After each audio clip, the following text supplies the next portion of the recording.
at Okayama. The green flag is out. Wave Italy teammates head towards the first turn. Great jump for Thiago Spencer, stacking up just outside of the top 5. Top 3 have got it all sorted out. It's Connor Baldwin in third, behind the Wave Italy teammates.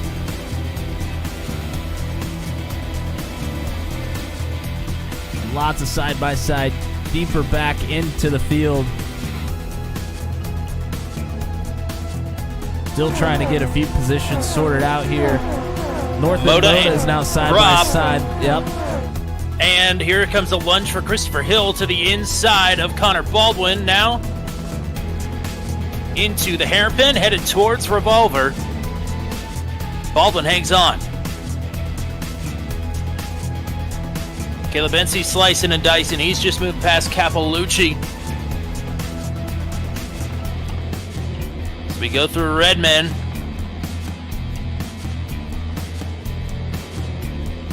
Seeker still trying to get this pass made, has not been able to clear, and actually is going to stay behind Capalucci now. Through the final corner, and Thiago Spencer is now the third different driver to win a sprint race right after he won his first feature race last week at Phillip Island.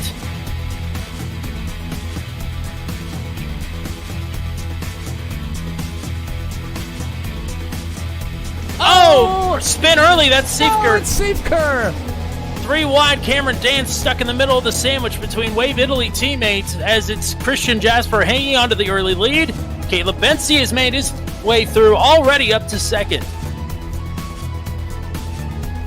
Still side by side, pretty far up in the field here. Christopher Hill. Spin! Oh, no! That was Hill. Christopher Hill. Everybody trying to dodge here down the long straight. Lockups and dive bombs through into the hairpin. Still Jasper with the lead. Bensi and Yoshikawa, Engrave, and Moda have survived the madness here on the opening lap. But we're not done yet. Bensi thought about a move, checks up, and Jasper going to go wide, maybe going on defense here through turn 9. That was some very aggressive driving and some aggressive moves really early on in this race, and continues up front here between Bensi and Jasper. Was able to get it under control quickly. Here comes Bensi up the inside. Bensi through to the lead. So Jasper now with Engrave, Moda, and Baldwin behind. Oh, here comes a move from Moda. Big contact there. And takes Connor Baldwin with him as well. Dash race. Wow, look at this battle between Wang and Banky. Oh, no, there's contact. Banky's around. There goes Banky and Kevin Bonomi as well. Nick Goyette got a piece of it. 5 minutes left to go as we head down the main straight. Caleb Bensi doing all he can to hang on to the lead. João Di Gregorio has tracked him down from 6.5 seconds back. Bensi got the better drive off the Atwood curve, but João has the slipstream. He sent it deep the last couple of times. Is he going to go deep again? Nearly wheel-to-wheel, a lockup for Bensi, and João Di Gregorio has the lead. He leaves the inside open into Revolver. Contact. Bensi with a wing out in front. The red man. Bensi finally able to re-clear. Di Gregorio nearly with contact. Bensi survives. Incredible battle between these two. It looked like Bensi was dead in the water. Bensi around the final corner. This is it. This is the coming to the checkers. It's been called, and Caleb Bensi is going to hang on for the win. Some stellar defense. And as disappointing as second was last week for Bensi, there's no disappointment here tonight. A well-earned victory. It seems like it's been forever, but it's finally time for Formula Super Series action to return, and it returns in a big way here tonight, as for the first time in series history, we are Roval racing in Southern California. It's a sprint and a feature from the Auto Club competition circuit around the turn for the Formula Super Series on turn 200. A blind knight that uses echolocation, viewing the dark, treacherous world through sound.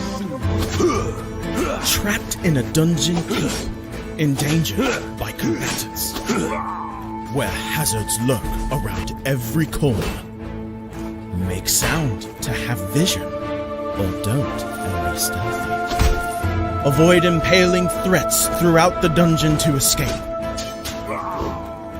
Engage with other prisoners. Broken I've been hearing about. Could you find the key and unlock my cell? Free them to fight back with more allies. Let's take this guy. The dungeon labyrinth has many paths and even more traps. Struggle through the darkness to find your freedom.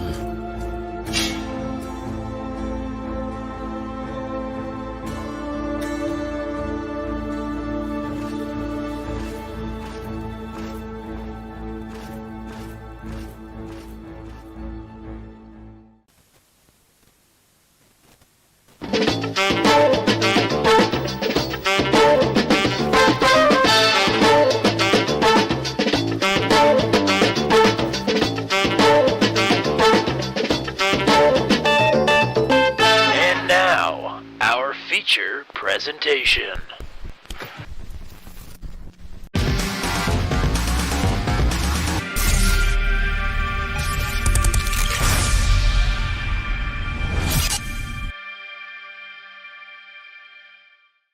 Welcome back to coverage of the Formula Super Series here on Turn 200. It's been way too long, but we are so happy to be back here. My name is Tommy Cook. My partner Matt Williamson is hanging out, waiting for me to shut up, but I got a couple of things to say here first. First of all, welcome back. It has been a long time, but very excited to be back here with Formula Super Series on Turn 200. Second of all, it is one of my favorite ovals, and it has one of the best rovals hidden inside of it. Yes, it is our now dearly departed 2-mile oval, the Auto Club Speedway in Fontana, California. But inside lays a 20-turn road course, an internal switchback monstrosity littered with traffic cones, with some better attention to detail on behalf of the track owners. This could have been a fantastic circuit that was widely used amongst many popular series, but alas, the competition circuit remains a hidden gem, in my opinion, of the iRacing service for anybody that has Auto Club. And unfortunately, this is the point where we would take an AI lap around Auto Club competition circuit, but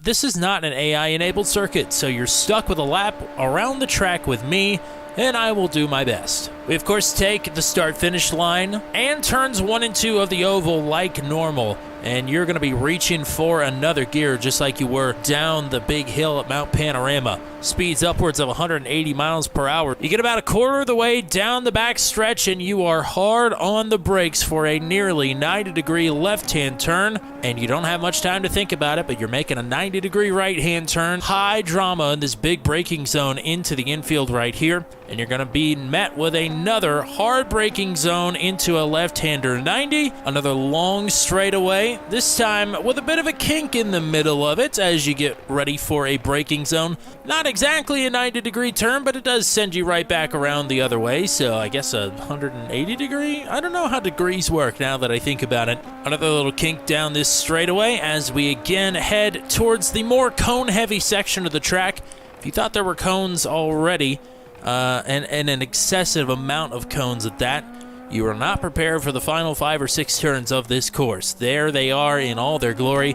Lots of tight, twisting little turns, and a high-speed flick of the wrist left-hand turn will bring you back out into the wide open space that is the transition into the front straightaway. Pit entrance is there, but that is about a minute and 22-second lap around Auto Club. I would venture to guess that these drivers, as we head to practice, are going a little bit faster than that. Yes, well under a minute and 22 seconds. Right now, provisional pole, 1:17:53. This will be the first appearance of the Auto Club competition layout here on Turn 200, but it is not the first time that you and I have covered a race here. We got to fill in at Raceverse for the Schaefer's I finally get to say it, the Schaefer's IndyCar Series. Yeah. That race was wild. From what we've seen in practice, this race could be just as wild.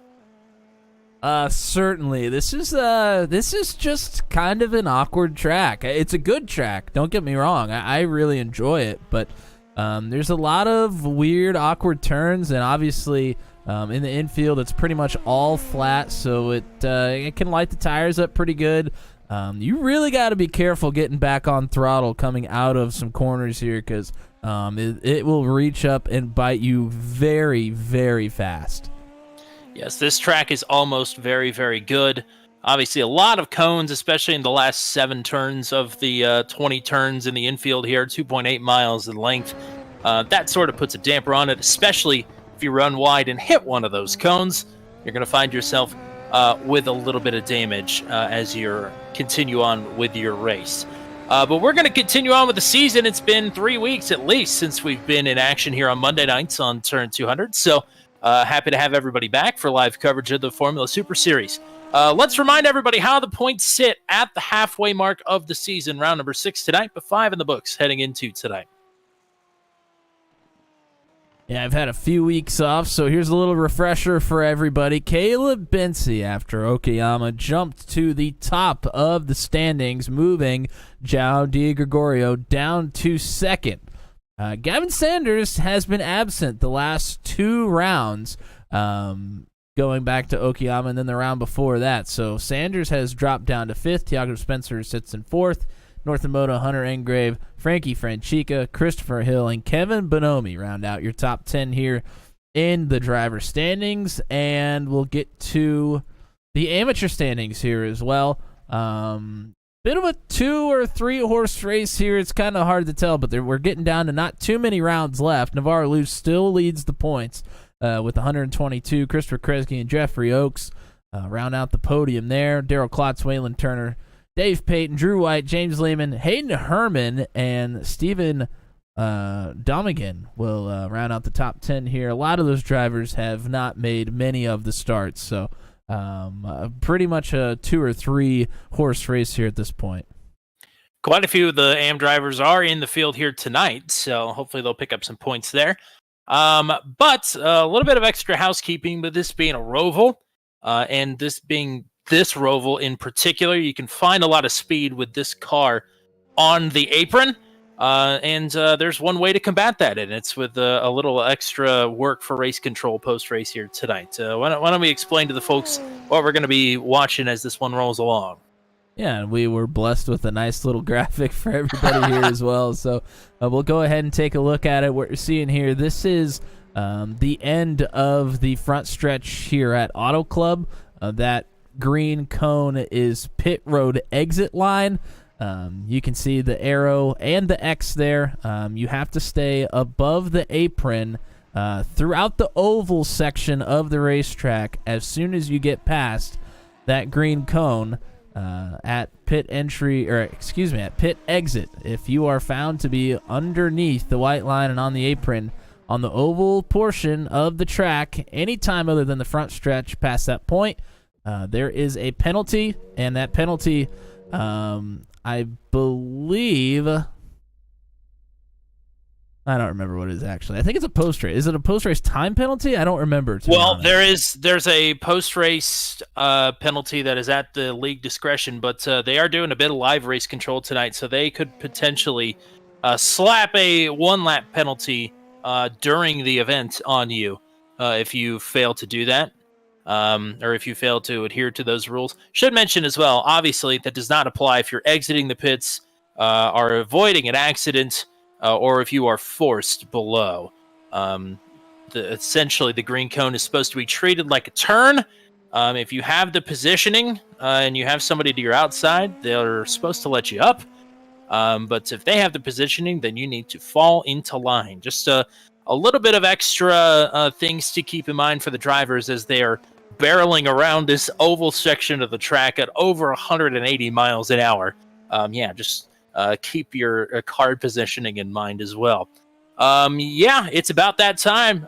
Jeff is in the chat hanging out with us already. I think he's already in the session as well, watching in VR. So A double treat for our friend 06 Champ in the chat here. And shout out to everybody that is watching here. We are getting ready to see a standing start on an 11-degree banked front straightaway here for the Super Formula.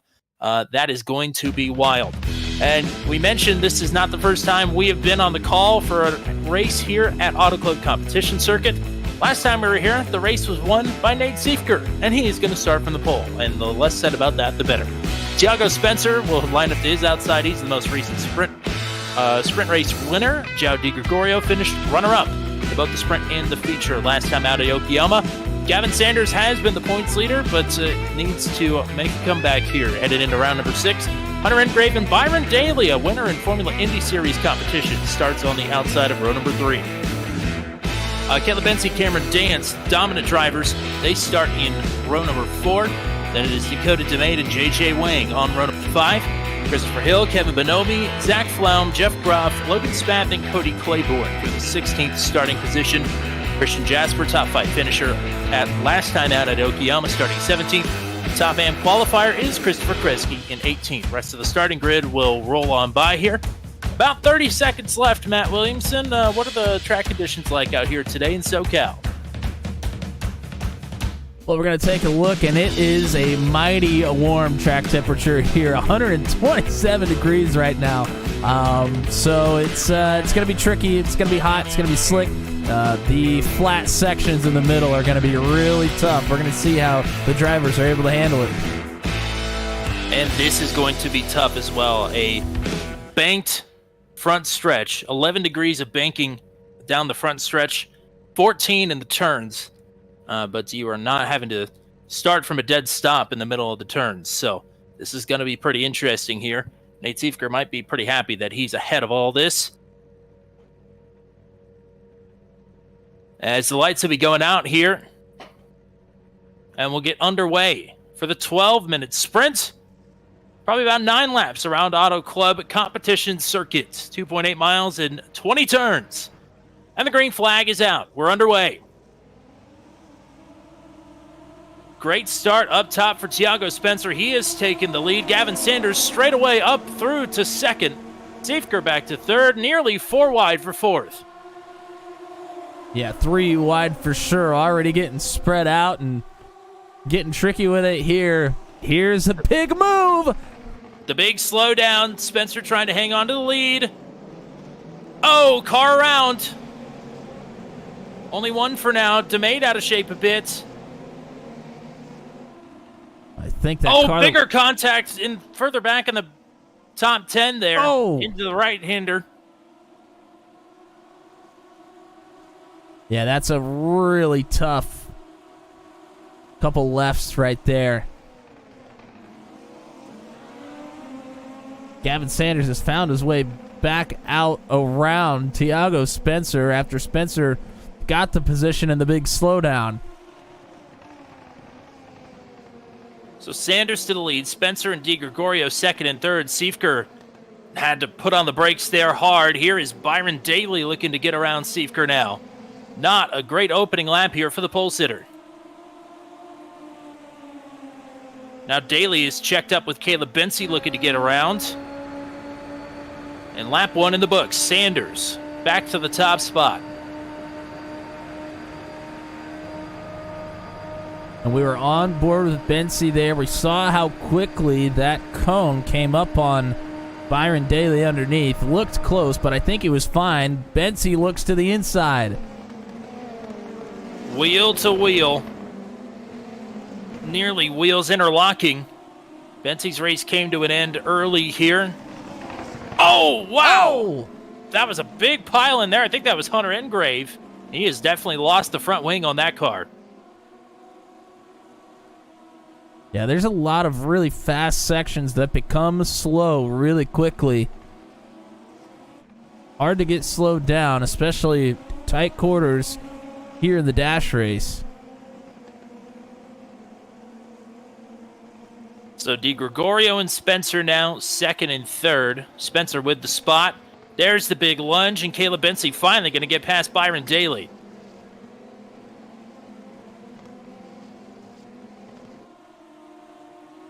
So move Bensi up one more and into the top 5. Spencer trailing Gavin Sanders by about a second. Pretty much everybody right down on the flat through the apron. As long as you're up before that green cone right there, you're good to go. And Hunter Engrave will pit to get that damage fixed, but he sped onto pit road in the process. Christopher Hill able to get around Zach Flaum on the front stretch. Hill up to 7th. Siefker had a shot at Di Gregorio, wasn't able to make it stick. Some battling for the top amp position right now. Christopher Kresge just got past Navarre loose. That is for 19th. It happened in turn number 2, down the backstretch of the oval. Now, we didn't talk too much about the specific turns before this race started, but that first turn into the road course section, after you go through turns 1 and 2 on the oval, and then have to slow way down to a 90-degree left-hand turn, it is very tricky just to do on your own. You put cars around you. It's just chaos. The fastest driver of the opening stint of the season was Cameron Dance, no doubt about it. He just didn't have all the finishes to go with it, often had to work his way up through the field. Unfortunately, he has been floundering in the back half of the top 10 to start this one off. Was in 9th and now has dropped down to 13th in the last lap. So problems for Cameron Dance. Problems for Christopher Hill. Zach Flaum's gotten right back up to him. Flaum fighting hard. Nate Siefker, problems for him. He has gone around. Was running in 4th comfortably. So that will move Bensi up a spot. Oh no! Cameron Dance is around as well! More problems for Dance. Matt Schlosser collected as well. Wow. Carnage all over the track right now. Not hard to come by here at the competition layout. And the one driver that I saw that was out of shape on the opening lap, now that I'm thinking about it, that was Cameron Dance. So that would be where his problems started, and certainly not where they ended.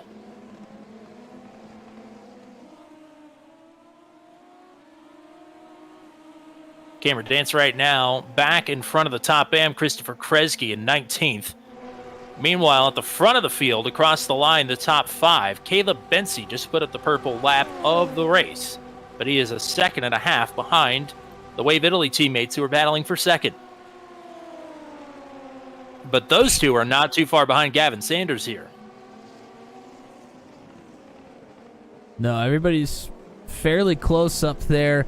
Should also note we're watching the battle between Zach Flaum and Kevin Bonomi. Flaum had a really good opportunity to make a pass on Christopher Hill, but made a mistake when he tried to go for it, and it allowed Kevin Bonomi to pull right up behind and make the pass. And Flaum seems to still have really good pace, but it's going to be tough to pass Bonomi now. Over the halfway mark here of the sprint race, Sanders about to be under fire from Tiago Spencer, who seems to have the pace on the leader. But you got to pick your spots wisely here at the treacherous Auto Club competition layout. Behind them, slowdown penalty for Caleb Bensi. He will have to let Byron Daly through. Daly up to 4th.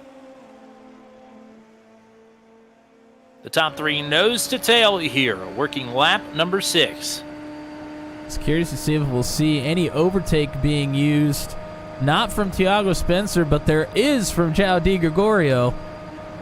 And you can see it. He closes right up to the rear wing of his teammate. Now Spencer on it. Spencer around the outside. Tiago Spencer back to the point.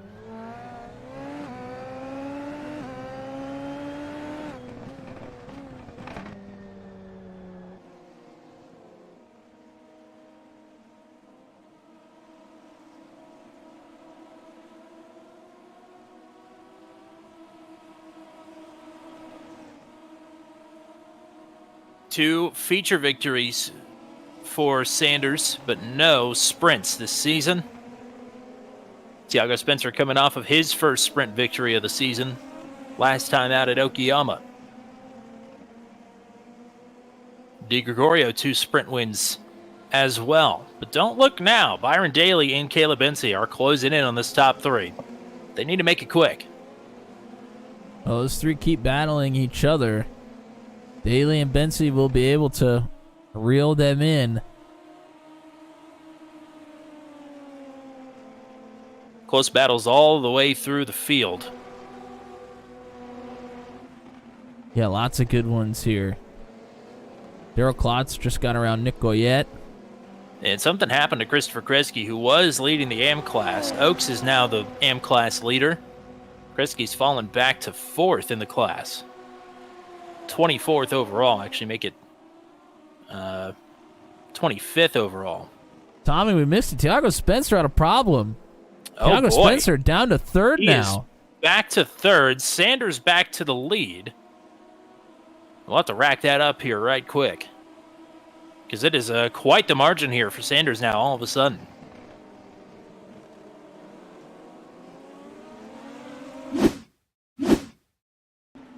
Here's the replay. Happened into the slowdown. Oh, and Spencer just goes way wide.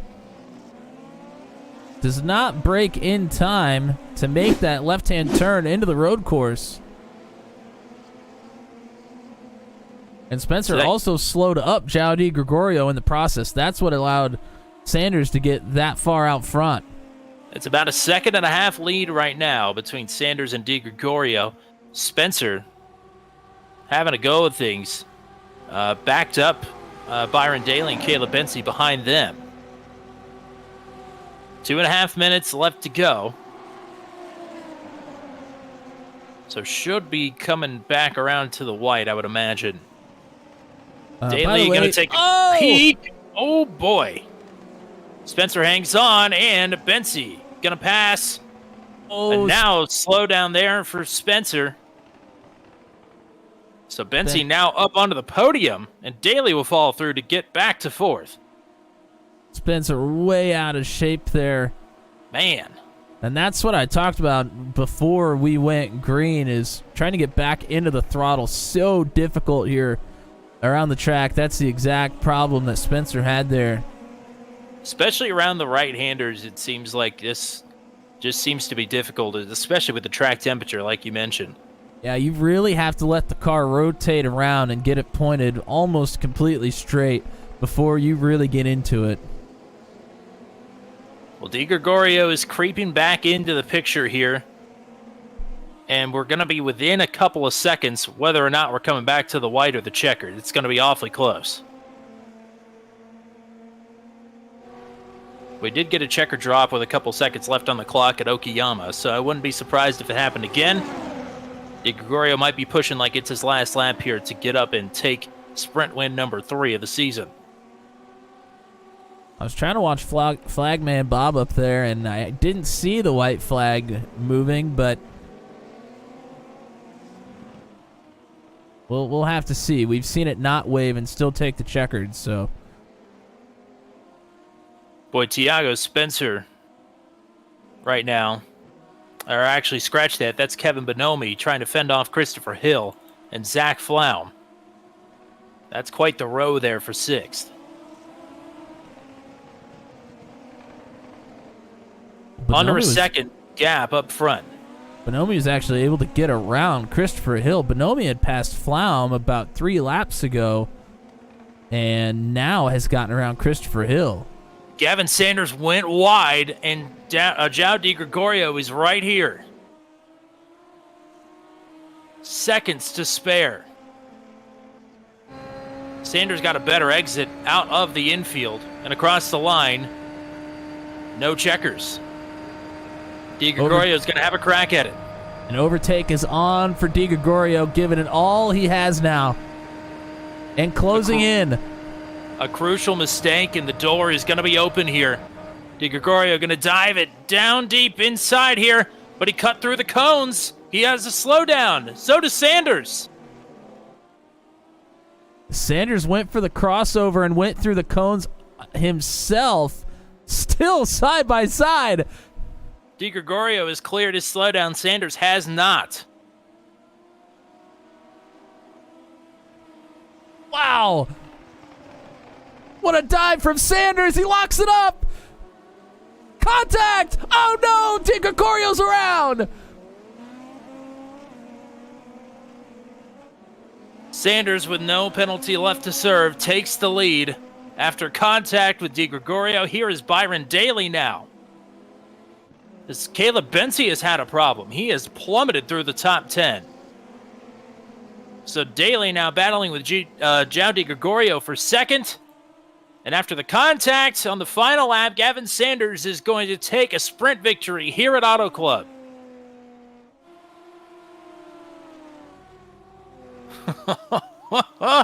And Caleb Bensi is not going to finish in the top 10. That front right wheel is completely dislodged. Has fallen all the way to 13th. Well, we got to see what happened there. Because he was running in third, and he is the points leader. So no points coming out of the sprint.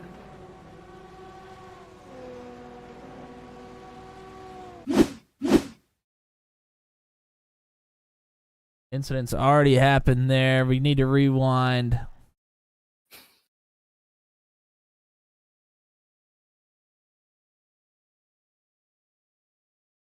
Wow, he ran a half the lap with this thing.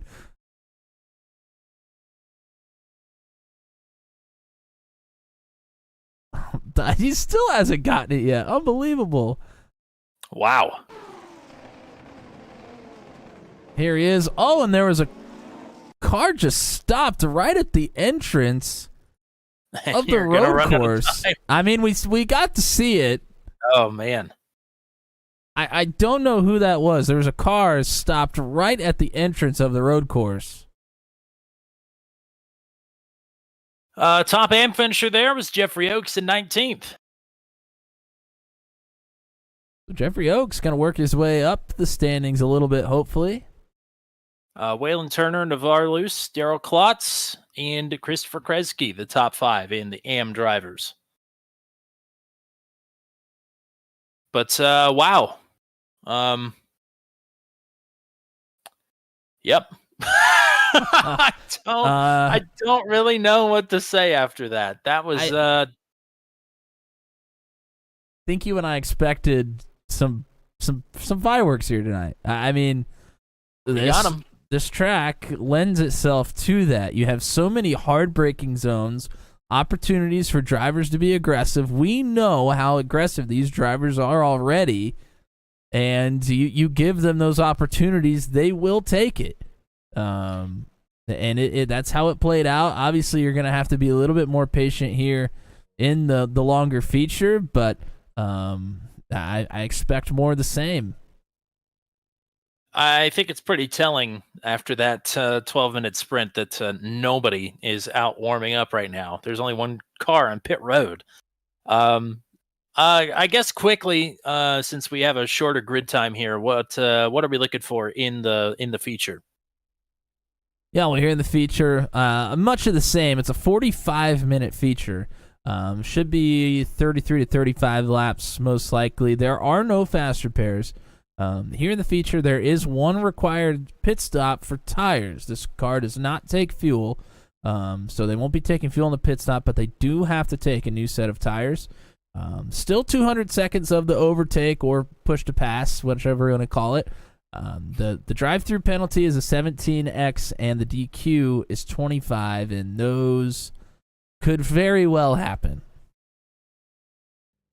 All right, it's time for the starting grid here for the feature.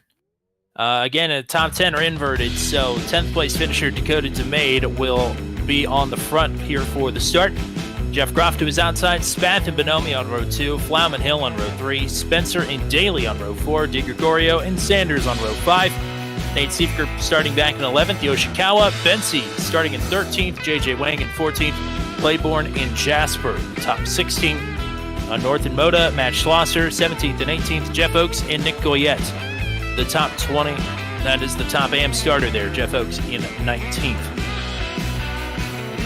Everybody, strap in. Get ready for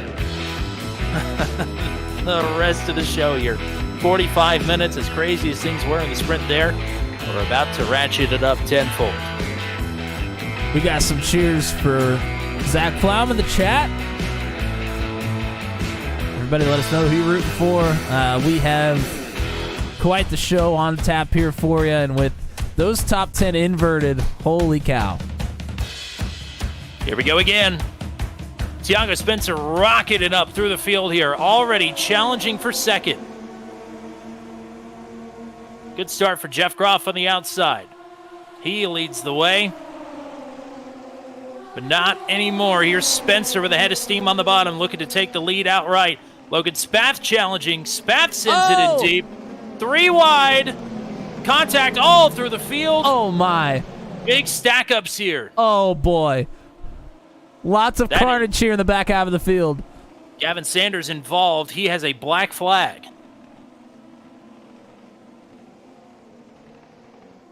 Oh, another one around. And that's Cody Claiborne. And the caution is out.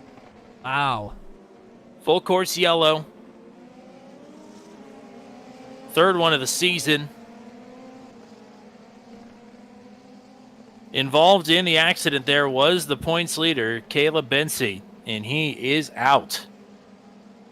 Kevin Bonomi, Cody Claiborne also with damage to repair.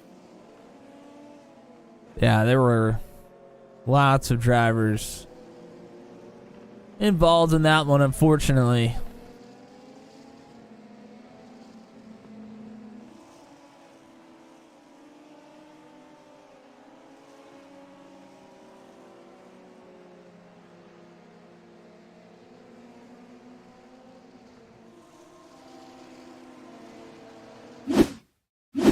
We'll go back and we can figure out what happens here.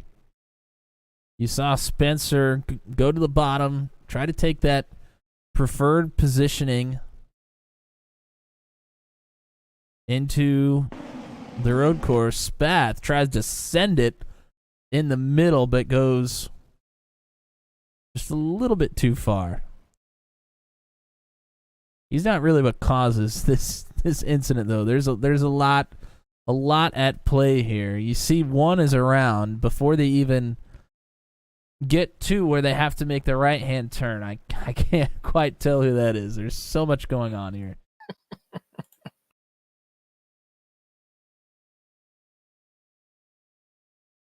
We're going to go ahead, continue here. I mean, we are 3 wide. Like, 4 different rows are 3 wide, trying to make these 2 turns, and it is just pure chaos. Look at this shot right here. There are 6 or 7 cars that have been pushed to the outside grass.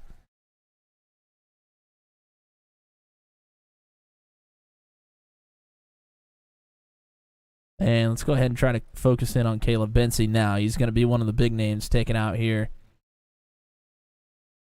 And he's just in the middle of 3 and 4 wide. I mean, he is 4 wide when he's going to try to make this left-hand turn. That'll just never work. I don't know what else to say. He's right there in the middle. Oh, and then the car on his outside seems to not have really had any help unless there was netcode contact. My. You sound like somebody who's been sandwiched in the middle of 4 wide before. More than once, unfortunately. And one is too many. I keep apologizing, and you won't accept it, so. So I can confirm, after going back and watching some replays of my own, Gavin Sanders picked up a black flag for jumping the start. I think maybe was still on the loud pedal a bit when he shifted into gear, and lurched forward pretty noticeably. So the sim will dock you for that every time. He got a piece of the melee, I do believe, was a little bit higher, like 6th or 7th. And then it all started happening, and he fell back to 11th when the caution came out. So, unfortunately, you'll have to serve that under green. And, again, the pits don't open until lap 10 to take your required set of tires. So you can't make 10 laps before you get disqualified. So Sanders in a bit of a bind here. Well, he'll definitely have to make a stomp here the first time they make it all the way around under green. I guess let's point out where everybody's running after that just shook up everything. Tiago Spencer got the lead there from Jeff Groff by the time the caution came out. So Tiago Spencer leading, Groff, DeMade in third, Zach Flauman fourth. Logan Spath made the move for the lead, but had to run off through the grass a bit, so he now sits in fifth. Byron Daly is in sixth. Christopher Hill is hitting a pit road in seventh. João de Gregorio, Cameron Dance, and Nate Siefker right now round out the top 10. Cameron Dance is pitting from ninth. Gavin Sanders and Nagisa Yoshikawa coming down as well. I think there's probably quite a few of these drivers that have some damage to their vehicles, although not detrimental, will certainly impede them going as fast as they can. I mean, this seems like an every week thing for Cameron Dance, where he just gets put in a box and he has to absolutely blast his way up through the field to get a good finishing position. And what's crazy is he does it pretty much every week. And that's what it seems like. The one week where he didn't have to do it was at Mount Panorama, and he won. The sprint, that is, not the feature. But regardless, I will say it doesn't seem like he's quite had the pace here that we normally see out of him. But you know, his off night is still good enough to be in the top 10. So looking forward to seeing if he can mount a comeback similar to what we've seen before. Again, he is one of multiple drivers that just hit pit road here under this caution. Yeah, and you know, Rovals, especially this one, are just a little bit different. You know, we've seen Cameron really excel at your traditional road courses. This is not that, and so maybe just not as much experience with Rovals as some of these other drivers. And slow pace laps here. This changes the strategy on when you come down pit road, I think, pretty significantly. A lot of times we see drivers wait until there's, maybe 10 to 15 minutes left to come down pit road. We're basically giving them an extra 10 minutes almost that they're not actually racing. So these drivers, some of them could decide to come down pit road with only 2 or 3 laps left. I wouldn't be shocked by it.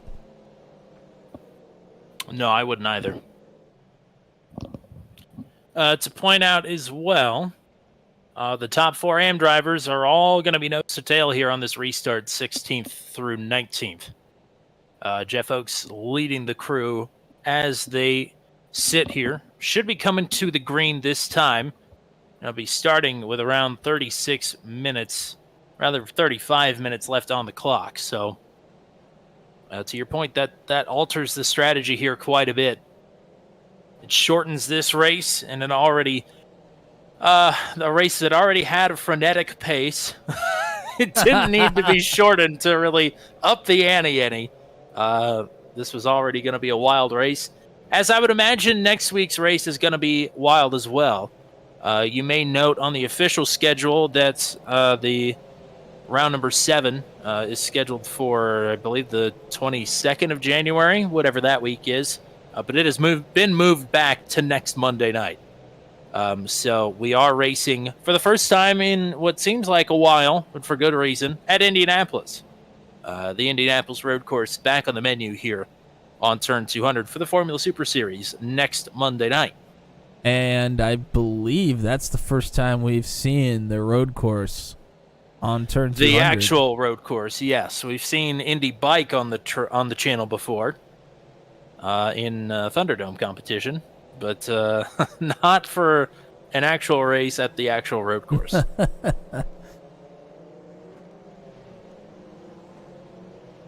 So a lot of good stuff coming out of that entire front, and I think we can probably just leave it at that. Yep. And if you're hankering for a race at Auto Club Oval, join us tomorrow night. The Venom Truck Series will be racing on the Auto Club Oval. Oval? whichever you prefer. All right, Tommy. The wait is over. Long draft train around the Oval and Auto Club, being led by Tiago Spencer. Boy, we are checking up hard, though, before we take this green flag. Really broke things up in the middle of the top 10 there.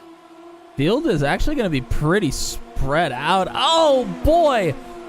There was nearly contact, though. There is a pack of 5 right here just outside the top 10 that almost took every single one of them out, really almost before they got to the start-finish line.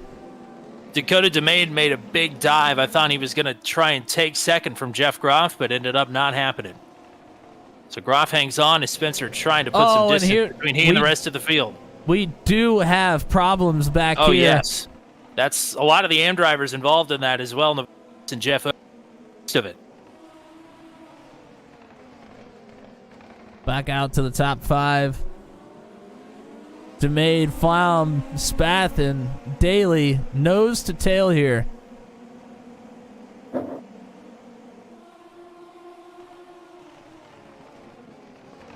Flaum had a lot of pace in the dash race, but had some trouble making passes.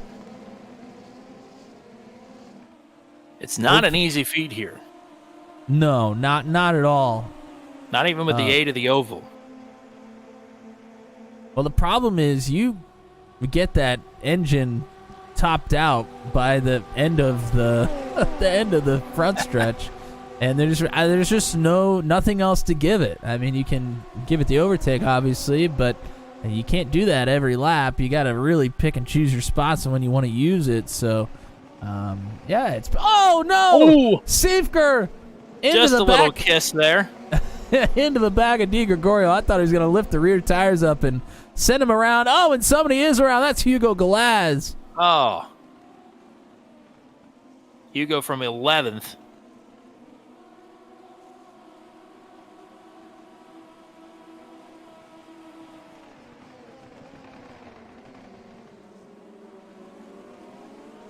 Things going from bad to worse for the driver that was the top AM on the restart, Jeffrey Oakes. Picked up a black flag on pit road entry, trying to get repairs done under green here. Cody Claiborne is going to call it a night after his accident. Christopher Kresge looking to gain some points on Navarre Luce for that amateur championship. Kresge in 18th. Navarre is in 21st right now. And Kresge with Hayden Herman in front of him, who right now is the top AM driver. John DiGregorio's gone around in. And he is right down in the line that these drivers are going to want to run here, trying to get back up to speed. That is dangerous territory there. Yeah, big evasive maneuvers from multiple drivers. What happened to Di Gregorio? He was running, I believe, in the 9th position.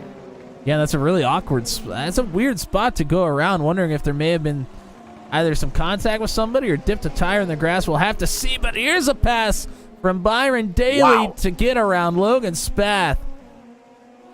Thread the needle on that one. Yeah, no kidding. Very sharp move there by Daly. Spath really trying to fight back. Spath is searching around. Meanwhile, behind them, tight train, Nate Siefker, Dan Miglin, and Christian Jasper. And another good run from Dan here in the Formula Super Series. I think he was running really well a few rounds ago and ended up having a little bit of trouble, but has really shown some pace here in this car. Dan had a bit of trepidation coming back here. He was involved in the most notable accident to come out of the Schaefer's IndyCar race here at Auto Club Competition Circuit. Not that it was his fault, but it did happen. So good to see him overcoming. As Dakota DeMade is getting passed by Zach Flaum. Flaum trying to get up on the podium with Byron Daly bearing down on him. Yeah, DeMade goes way high there through the oval section. He lets 2 more go by. Daly and Spath as well as Flaum. So that's a blue light special if I ever saw one. Daly just locked him up not to pile into Christian Jasper into the big slowdown there. Whoa, Daly really starting to make some aggressive maneuvers here. But so is Flaum. Flaum with good defense here. Daly got to send it, though. Oh, no, Spath! Wow, how did he hang on to that? Fortunately, it's going to cost Flaum 2 spots, but he gets to keep on racing. That could have been an ender right there. Man, I want to go back and look at this replay for Di Gregorio, but these drivers just giving us too much to watch. Siefker gets around to main. Christian Jasper's next.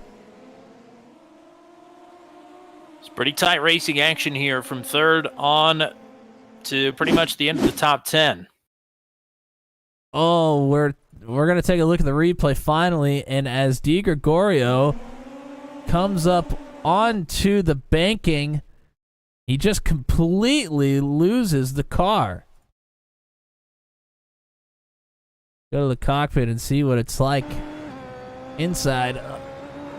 Yeah, as soon as he hits that banking, that thing just turns straight right on him. Tries to get it corralled. He misses the outside wall, but damage is done going around on such a high-speed section of the track. On this trip through the oval, Christopher Hill picked up 2 spots. He is now up to 8th. 1.2 second lead for Tiago Spencer over Jeff Groff. Byron Daly in 3rd, Logan Spath in 4th with Zach Flaum and Nate Siefker right behind him in 5th and 6th.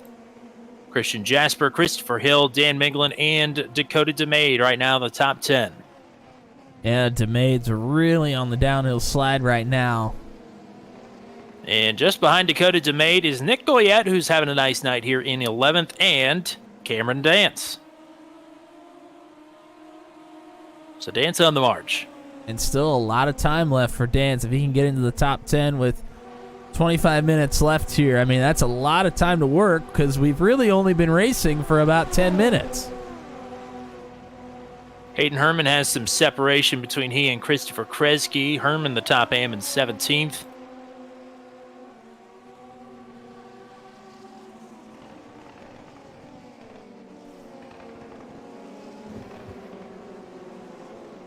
And Dance up to 11th. We're fighting Goyette for it anyway.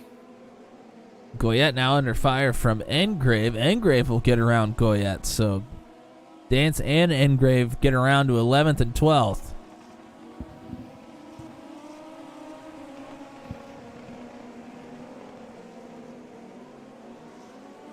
Oh, and Goyette, huge lock up there. Schlosser will get through.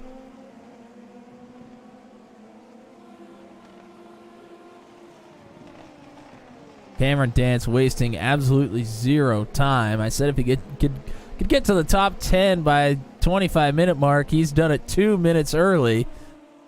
Unbelievable. I mean, you seem to call the shots around here. How long is it going to take him to get up to the podium? It's going to be pretty tough to do that, but if there's anybody that can do it coming from behind, it's that man right there.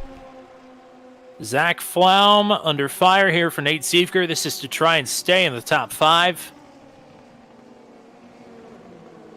That's actually Logan Spath, my apologies, trying to defend on Zach Flaum. That's Flaum trying to regain the 4th spot.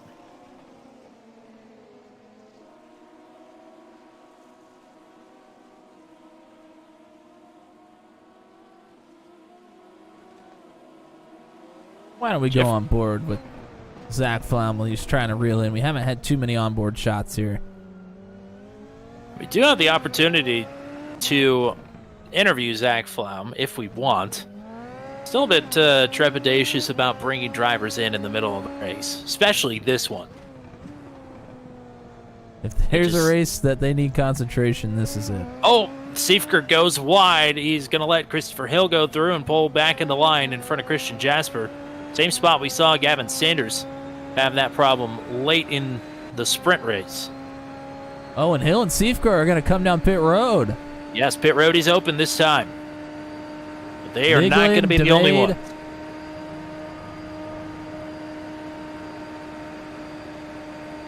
A bunch of those drivers that run on the same crew together are coming down pit road right now. Zach Flom tried to take a shot at Logan Spath around the outside. Get some positioning, but will be on the outside again. We'll see, and is able to clear. Flom up to fourth now. Some work to do to try and track down Byron Daly, but a nice pass there. Daly trying to track down Jeff Groff in second. Groff fading a bit from the race leader, Tiago Spencer. Yeah, but nobody is even close to out of reach. We've seen some really wild changes after pit stops from one driver that was really fast to then having some problems. Another driver gets and finds some speed after the pit stop. This is not even close to over. This is actually pretty close compared to some of the gaps we've seen previously, and even those have been able to close up.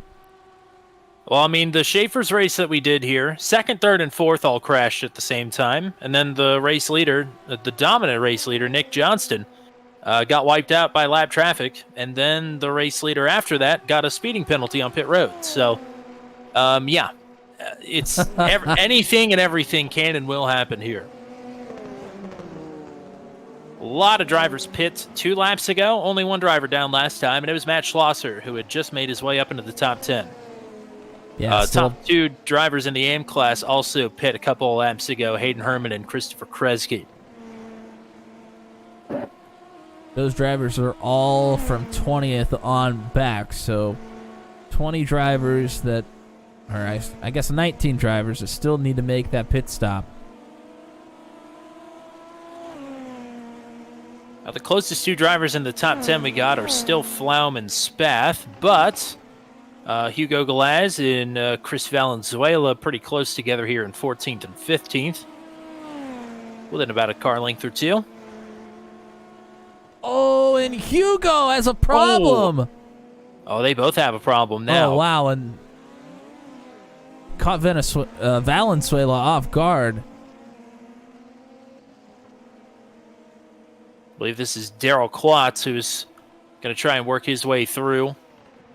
As here comes Nick Goyette from the top 10.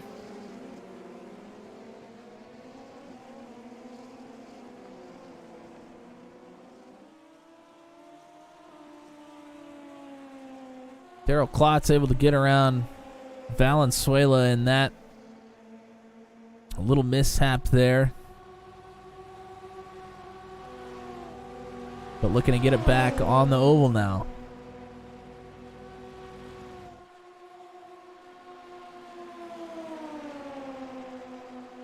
And Logan Spath had gotten close enough to try and make a pass on Zach Flaum as they got a slow car in front of him. Is Hayden Herman and just went off into the grass. But Spath had gotten close enough to try and make a pass, but didn't quite get it done. Daryl Klotz finds himself in the grass going wide. So Valenzuela able to take that position back. We'll see if anybody from the top 5 is thinking pit stop here. Doesn't look like it.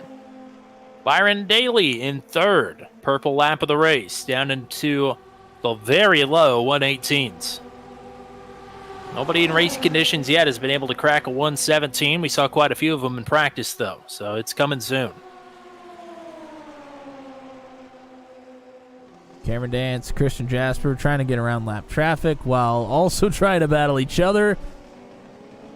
Dance finds himself on that inside position into the right-hander. That's such a great move if he can get clear out of it, and he does. Putting yourself on the outside into that left-hand entry to the road course puts you on the inside on that right back-to-back right-hander, and Cameron Dance has made it work multiple times here.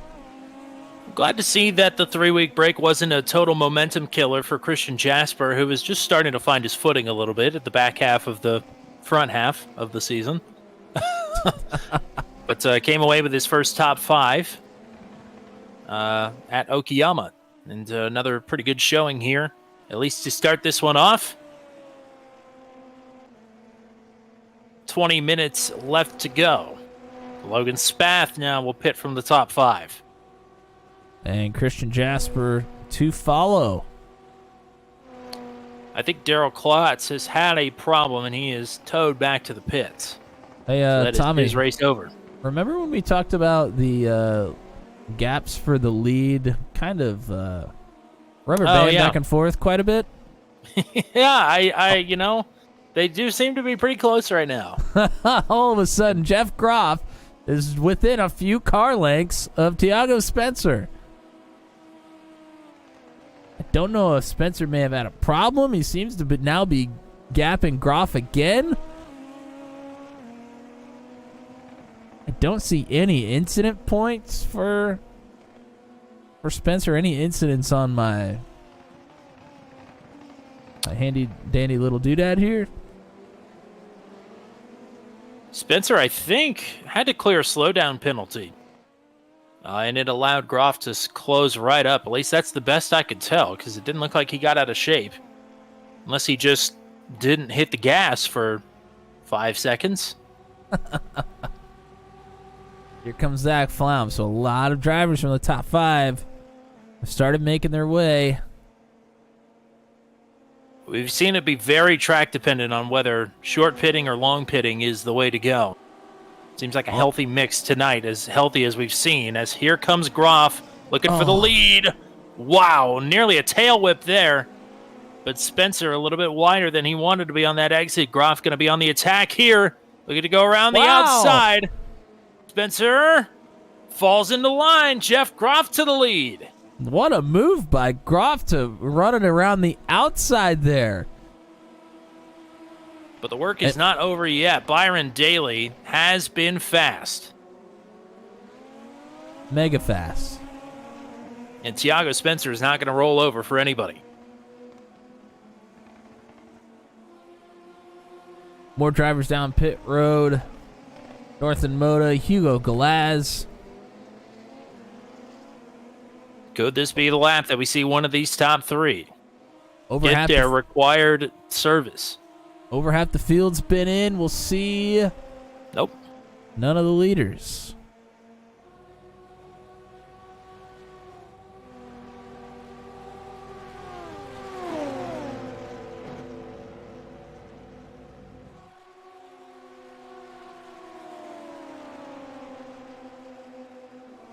.185 miles an hour through oval turns 1 and 2.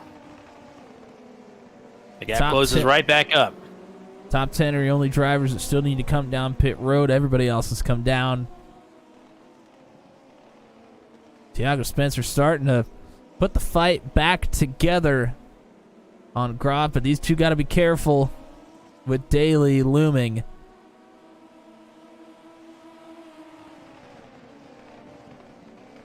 It almost seems to me that you don't want to be the leader. Seems like the leader's car performs worse up front, which we've seen at just a handful of tracks before in open wheel racing. It's not even a drafting, it's more of a handling thing. That's what it seems to me in the abstract, is they've got a car off right in front of them.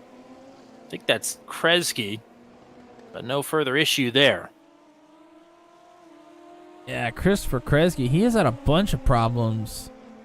I don't know what happened to him, but he's 2 or 3 laps down now. He was leading the way in the amateur division and has all of a sudden found himself nearly out of this thing.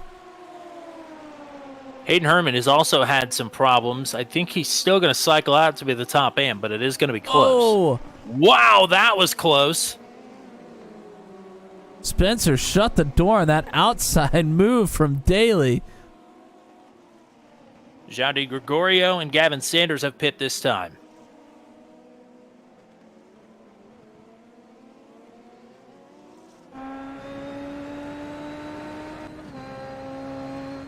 We'll go on board with Daly as he tries to figure out what he needs to do to make a move on both of these drivers. Maybe a situation where you just kind of have to sit back and wait and let these two figure it out first.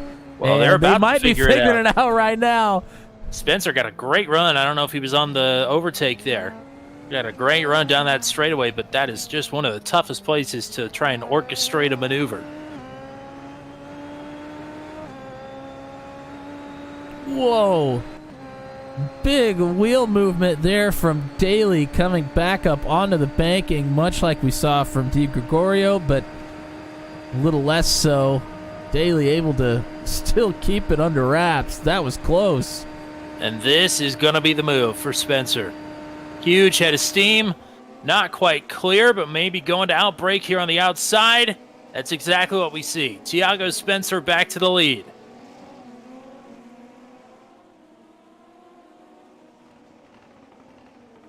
Hunter Engrave pits this time.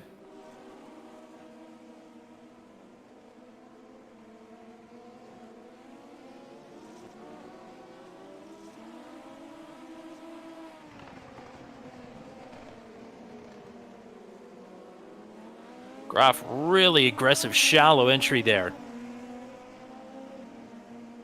Into that corner, which kind of looks like a thumbs up a little bit. I'm sure it's got a thumbs down from a few of the drivers here. As wow, Daly gets the door shut on him again. I'm sure at some point you expect it, but it's got to be frustrating to just have that done over and over again. Yeah, I mean, it's a different... Oh, and here comes Groff down pit road. Groff from second. Dave Payton will give up his second place AM class spot to pit as well. Navarre Luce, the top AM right now, still waiting to come down to get his required service. Meanwhile, Gavin Sanders just turned the first lap in the 117s all race.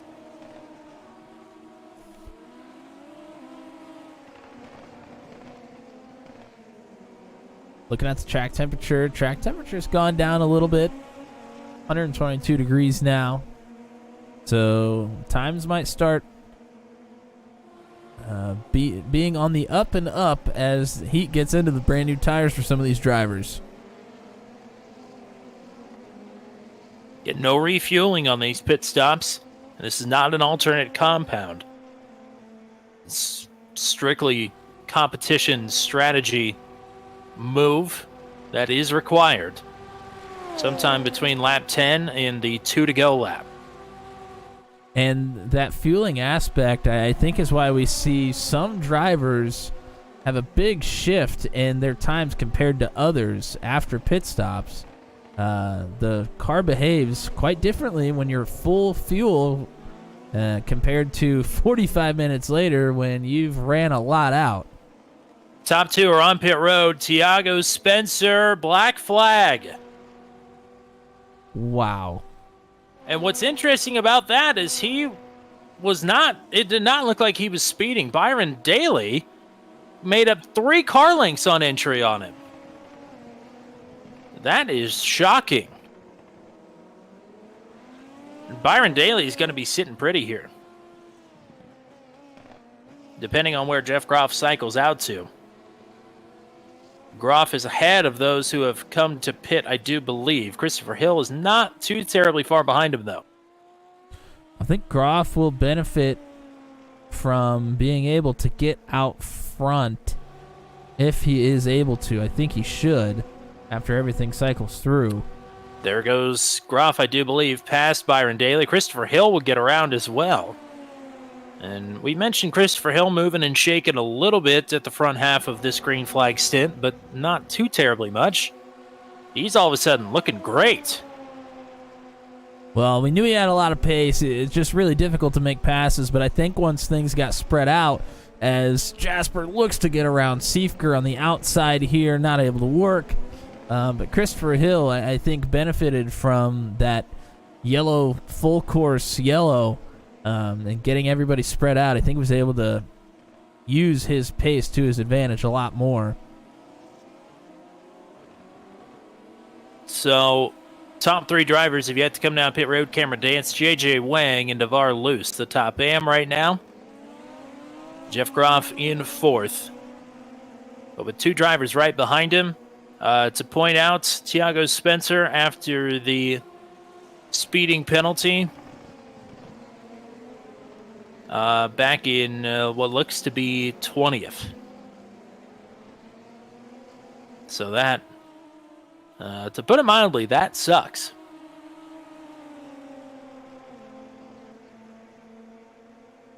But it's a great opportunity here for Jeff Groff.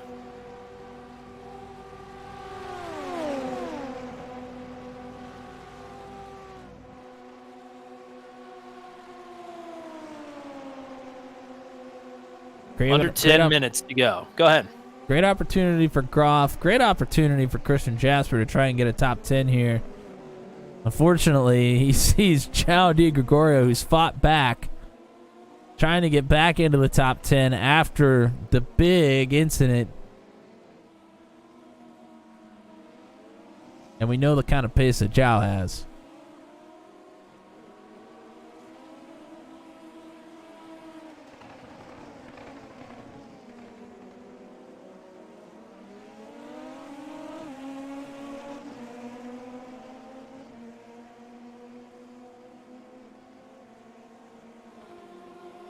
Three drivers still yet to come down pit road. Cameron Dance, JJ Wang, and Navarre Luce.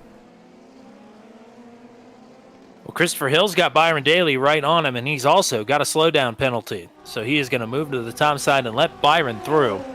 And I don't think that's what Byron Daly, or that's what Jeff Groff wanted to see. Just a guess, though. Groff, 2-second advantage right now. But is dealing with some traffic here. And Byron Daly just ran the purple lap of the race.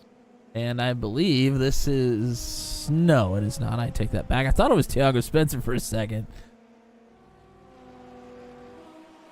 But the race leader is still Cameron Dance,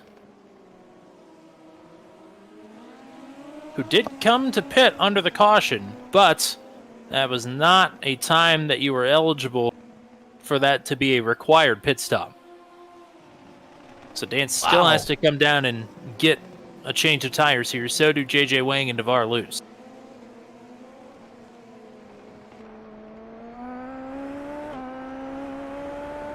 And you can see out the back of Jeff Groff's car, Byron Daly.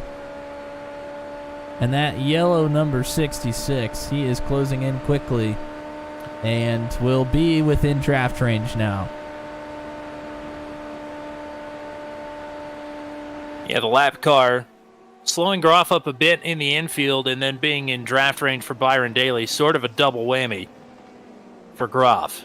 But Christopher Hill is right here as well. Yes.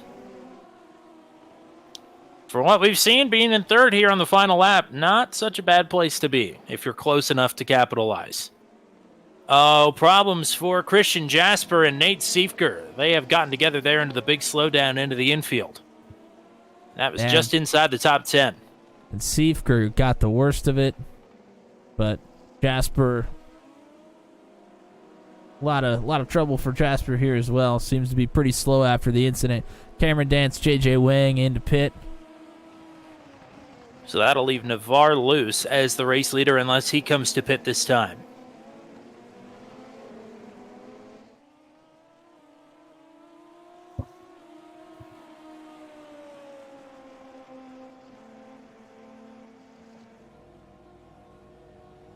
We'll see what Byron Daly elects to do here. Is he going to be on the overtake? Does he need to be? Since he's on the oval, he's getting a draft anyway.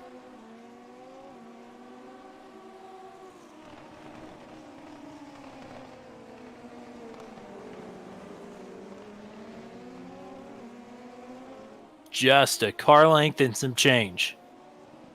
Well, we'll see if these two get to battling and Christopher Hill is able to get right here behind them. Hill has slipped back a little bit here in the last lap. By the way, Cameron Dance is going to cycle out to fourth. That's just unbelievable. Isn't it? First time I've even semi-counted him out this season, and I was wrong to do that. Still 5.5 minutes left to go. Daly, he looked to the inside, looked to the outside, decided there wasn't a move to be made at that point. But, I mean, right here.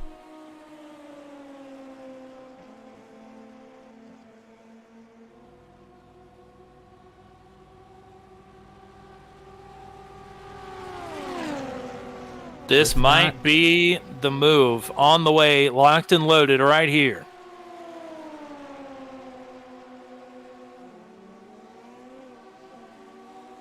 Daly stalls out a bit here. Trying to keep this positioning into the right-hander. Groff going to pinch him for all he's worth. Yeah, Daly hopped over the curb there just a little bit, kind of upset the car. Is not going to be able to make the move this time, but I mean, he has given this thing everything he's got. It didn't work out that time. Still has over 4 minutes to try and complete it. But Jeff Groff is putting up one heck of a fight here.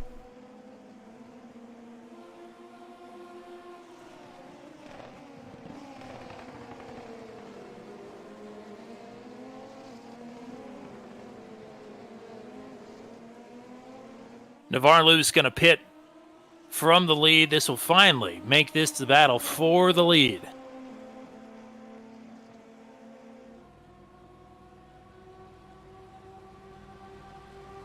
Two or three laps to go.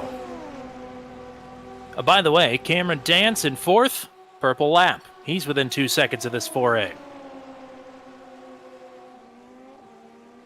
Here's Daly with another look. Big swing this time. It might be his for the taking. It is. Byron Daly, after waiting around for the sprint and the feature, going to take the lead late, but can he hang on to it?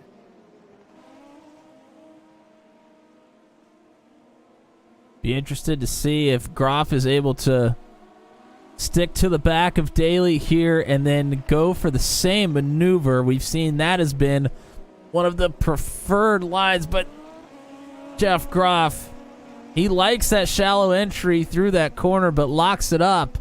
Now loses a bit of time there. He did lose a bit of time, but he could be a bit more aggressive now with these shallow entries. Maybe force an opening, one way or another.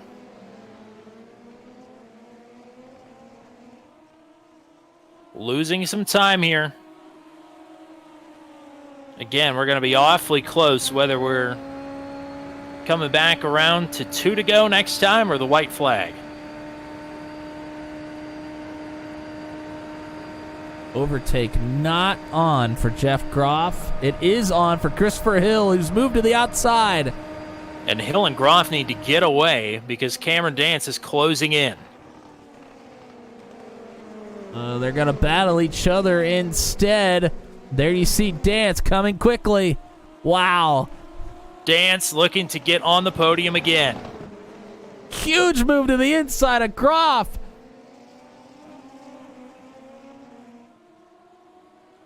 Unbelievable. I do believe we're coming to the white flag. 1.7 seconds from Hill up to Daly.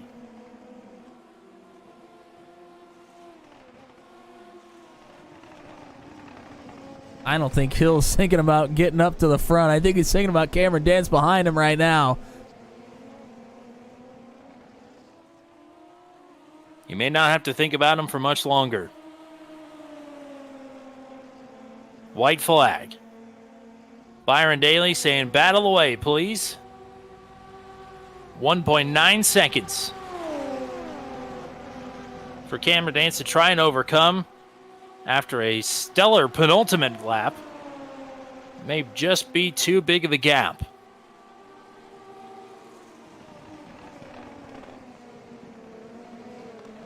Hunter Engrave entering the mix here as well.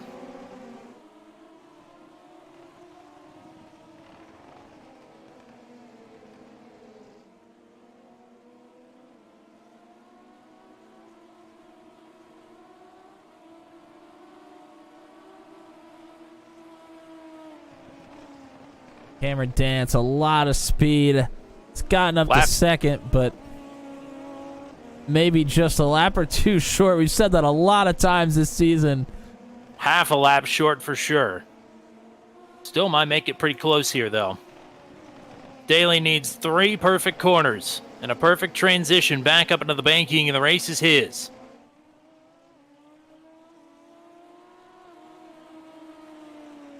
Byron Daly gonna go 1 for 1 in the Formula Super Series.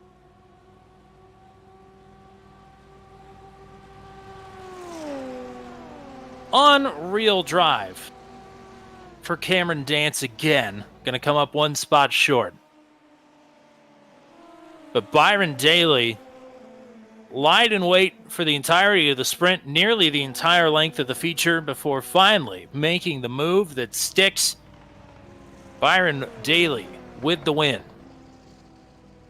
And Nate Siefker and Yoshi side by side for 9th. Siefker will take it. That was a Daredevil-esque photo finish. That was 5 1,000s, it looks like. That's pretty close.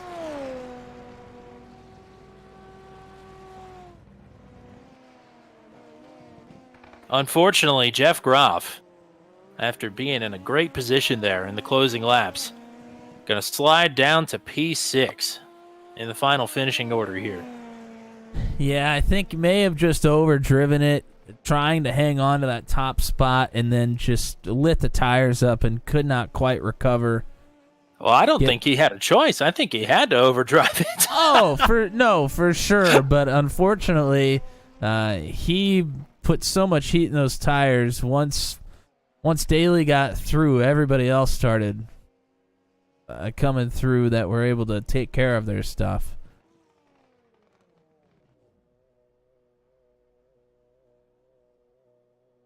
And no burnouts for Daly.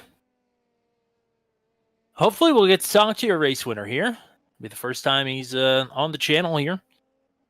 Let's get the full finishing rundown here. As Byron Daly with the win, Cameron Dance, an unreal drive once again to finish in 2nd. Christopher Hill in 3rd. How about plus 27 for Hunter Engrave? 31st to 4th. What a drive for him. Zach Flown going to walk away with the top 5 here as well. Nice job for him. He got a spot on Jeff Groff there late in the going. Groff slides to 6th. Logan Spath in 7th. João de Gregorio, all things considered, a good recovery down in 8th. Nate Siefker in 9th. Nagisa Yoshikawa rounds out the top 10. JJ Wang in 11th. Matt Schlosser in 12th. Christian Jasper, after the spin there later in the going, he finishes down in 13th. Dan Miglin in 14th. Gavin Sanders, after serving the black flag, will rally to a 15th.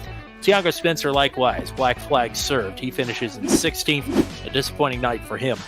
Nick Goyette in 17th. Then your top AM down in 18th. I believe we'll talk to Navarre Luce here momentarily.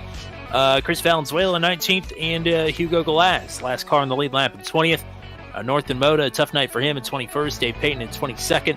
Aiden Herman, 23rd. Christopher Kresge in 24th.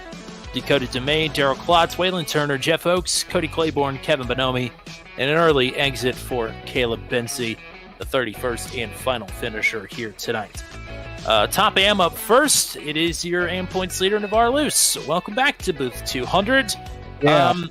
It seemed like a tough night for the AM class overall. A couple of different times the top AM was either taken out, picked up a black flag, or something of the sort. So way to survive here tonight. Yep. Anything else? No.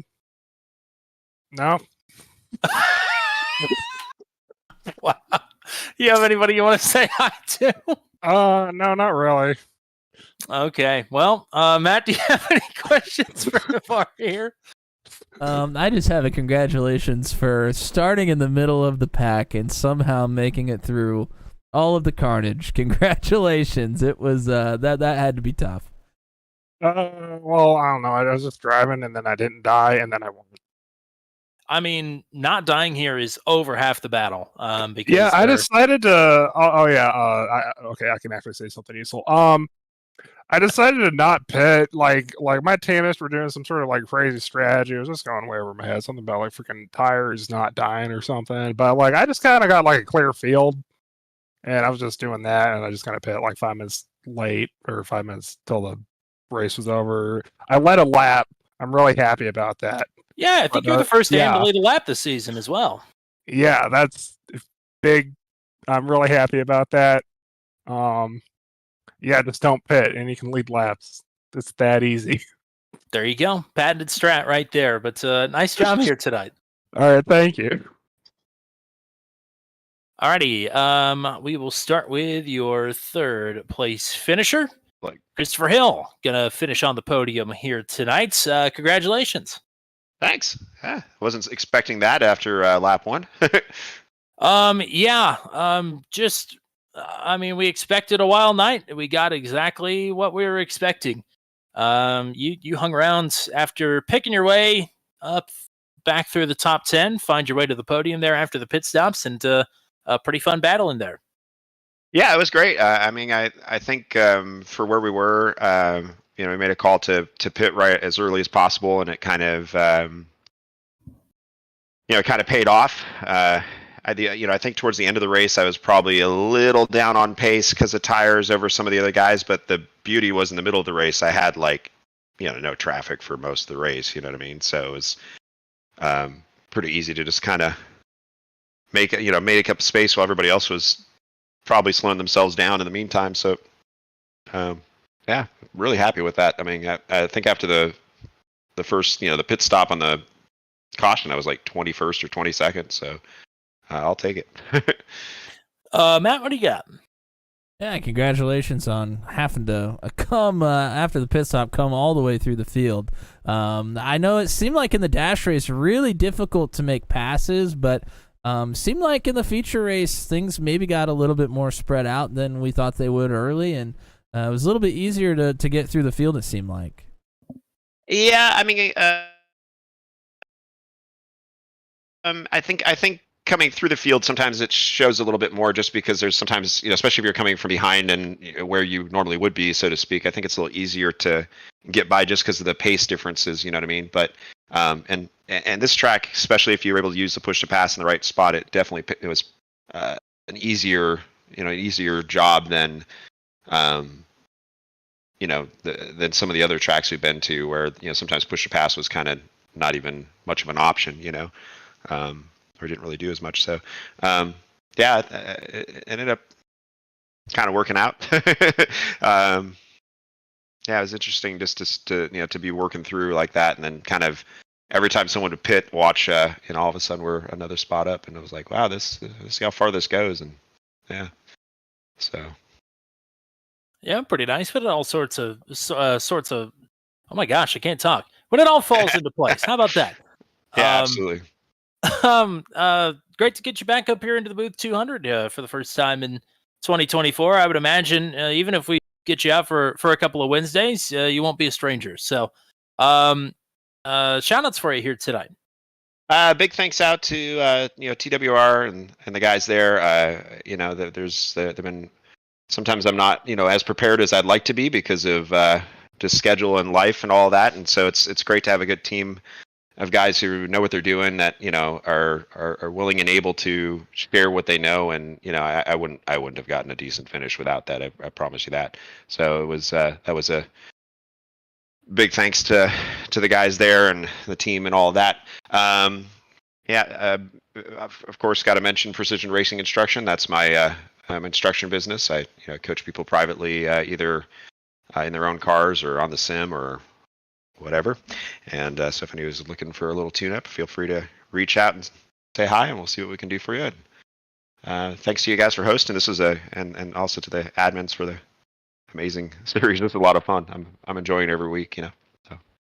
Yeah, as stressful as it looked to be at times, it did look like you guys were having fun up there. So nice job here tonight. Looking forward to many more down the road here, but go celebrate a P3. Thanks. Have a good one.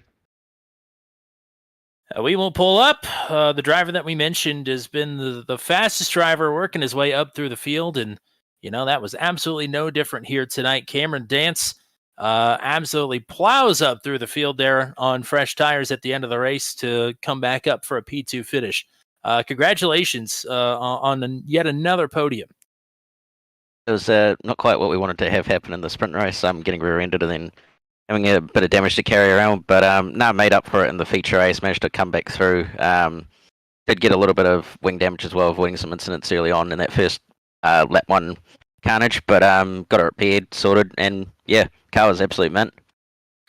I mean, you just are an absolute wheelman. It's clear to see, but you've started deep, and it seems like pretty much every feature for the last 2 or 3 races.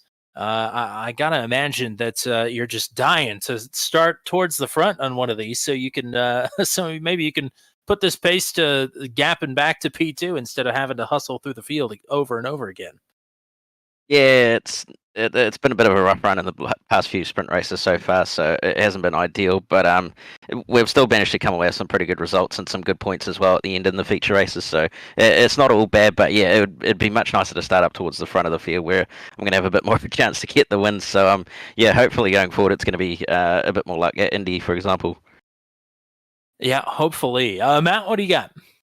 Well, congrats on the great drive. I have to admit, this was the one race we may have almost counted you out of getting back up to the podium. It seemed out of reach, but boy, you put on a hell of a drive, so congratulations. And I do have a question. When you come to a track with the infield being as flat as it is there any different approach you take to a track like this than a traditional road course? Well, I guess it's probably the lack of reference points. You got to sort of just basically find some reference points that are not as obvious, the likes of cones or maybe curbs or grass or something like that, or naturally drive the track and go, yep, the corner's about here, turn here and brake here and do all that sort of stuff. It's sort of one of those really weird tracks that you don't go to often and you don't really get the chance to visit and experience all that much. So yeah, when you come to the sort of these tracks, you really got to think about it a little bit more and see what sort of tricks up your sleeve you can have to get your fastest way around the track. Well, another stellar drive for you here tonight. Anybody you want to shout out or thank? Yeah, obviously shout out to all the boys for all the awesome racing tonight. Obviously you guys for the awesome broadcast and all the boys at Orbit Motorsport. There you go, partner. Looking forward to many more, but another fantastic drive here tonight. Yeah, cheers, guys.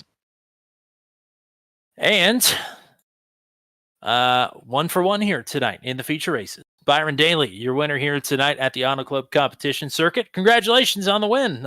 Welcome to Booth 200. Yeah, thanks. That was certainly not what I expected, but really happy for that. I'm not gonna lie, I actually enjoyed this track layout. At first, that was a little hokey, and then as I got used to it, it's like, it's actually really good. I just wish they would make it like more of a road course. You can still tell it's a little bit of a temporary circuit, but it's pretty cool. Yeah, it definitely needs dolled up a bit, but it is pretty fun. And it looked fun, if not stressful, up at the front of the field there late in the race. I mean, it seemed like you were right there in the top 5 all night long in the sprint and the feature, and you pulled the trigger there late. Was it your goal to not have to do the back and forth up front, or was it did it take that much time to actually get up and be able to make that pass for the lead? I'll be 100% honest with you. I struggle at tracks that are extremely flat, and I lose all my markers behind people. So at this track, like certain tracks, I don't have this issue. Like all these temporary tracks, I have this issue. It's like they're so flat and there's not a lot going on. And that's kind of what I was a little bit complaining about is when you get behind a car, like if your brake marker is the hay bales or something, you might be able to brake deeper than they are. So I can't quite use the hay bales, but then it's like I don't have like a 200 marker or a 300 marker or anything else. It's like my proximity to the hay bale is the only thing I have. So it gets really hard to kind of just pull out and try to outbrake somebody without sending yourself into the weeds in most of the corners. Luckily, I had a pretty solid one for turn 1, so that helped me out a ton. Matt, what do you got here for the race winner? Yeah, great drive. He made a lot of passes, like you said, down there into turn 1, getting the inside position there for the second turn going into the road course. It seemed like you had to be really aggressive to make good passes here tonight. How aggressive did it feel out there on the track? I need to go back and watch it. I hope you guys caught it on the video on the broadcast because I my replay doesn't go back far enough. But I had a really really nice like over under battle with somebody early in the race, and that was basically the peak of it. Like you had to be really strategic with your car placement to get passes done because it wasn't easy because the back half of the course, the aero wash just kind of takes you out of contention. And unless you want to burn push to pass, getting into turn one to make a move is sort of difficult because again, it's such an open corner. So long they don't miss the brake marker by a lot, you really got to play chess with them to get the pass done. So it was intense, definitely. Like it was definitely really difficult and not as easy as you would think around here. Shout outs for you. Anybody you want to say hi to or thank here tonight? It's just, everybody who puts this league on and you all for broadcasting. It's a blank car, so that's about it. Kind of showed up on a whim and, we're talking to you all, so I'm just thankful to be here. Well, if things are right in the world, it won't be blank for much longer. But hope to get more of you here down the stretch this season. A lot of fun watching you up front. But congrats on the win here tonight. Go party hard, partner. Thank you. And that is a wrap on our first official night of the Auto Club competition circuit here on Turn 200. I got everything and more that I wanted out of this. A fantastic night. I'm sure you agree. Yeah, it was great. I mean, we saw fantastic racing, as we always do with the folks here in Formula Super Series. Doesn't matter where we go. They're going to put on a show for us. But, yeah, you and I mean, we really didn't know what to expect coming into this track. I know, like a lot of the folks that finish on the podium, they just don't come here very often, and it's kind of a crapshoot when you show up. You don't know exactly what to expect as a driver either. So the boys put it together, and yeah, it was a great night. What are your thoughts on toast? I see you in there in the chat with Flinky Roberts. How do you like your toast? I like my toast pretty crispy. If it can be, I mean, I don't like it burnt, but if it can be almost sort of starting to smell burnt, that's when it's time to take it out. I barely char mine. It's barely crisp. Soft and buttery is the way to go, and warm. So, yep. That's the toast opinion of the Turn 200 crew, just in case you needed to know. Thanks to Flanky Roberts for hanging out with us. Who else was hanging out with us here tonight? Well, of course, Flanky always bringing the hard-hitting questions in. But Bismo's cheering on Matt Schlosser. Rearranged, that was cheering on Zach Flaum earlier. And, of course, 06 Champ, a.k.a. Jeff. He was cheering on JJ Wang. So shout out to you guys for chatting with us here tonight. Anybody else that was watching, great to get some new blood on the channel here, a new interviewee. So it was a good one. Shout out to everybody tonight. Yeah, and the drivers did my job for me because I repeatedly told myself before this race, mention how there are no braking markers anywhere around this entire track. Didn't do it all race, and then the first and second place drivers right back to back said that was the main issue that they faced tonight. So I did a great job here tonight. You actually did a good job here tonight. I'm looking forward to going back and watching this one again, as I'm sure a lot of the drivers are. It was a wild one, and can't wait to get back for another wild one tomorrow night here at the Auto Club Oval for the Venom Truck Series, the Warehouse District 85 tomorrow night, in remembrance of our favorite 2-mile oval here on the channel. Rest in peace, not ever going to be forgotten, Auto Club Speedway, the OG anyway. And then Wednesday night, the Daredevil Series is back, kind of. For a recruitment race at Legacy Pocono. That'll be a wild one. Be here Wednesday night or be on track. I'd prefer you're on track, actually. But be here in the chat if you're not going to be racing with us on Wednesday night. And then that's all we got until Sunday, the top split strength of field broadcast for the Mission R Challenge, which is... I think it's at Mount Panorama. It is at Mount Panorama. Thank you very much. How could I forget? I actually remembered that time.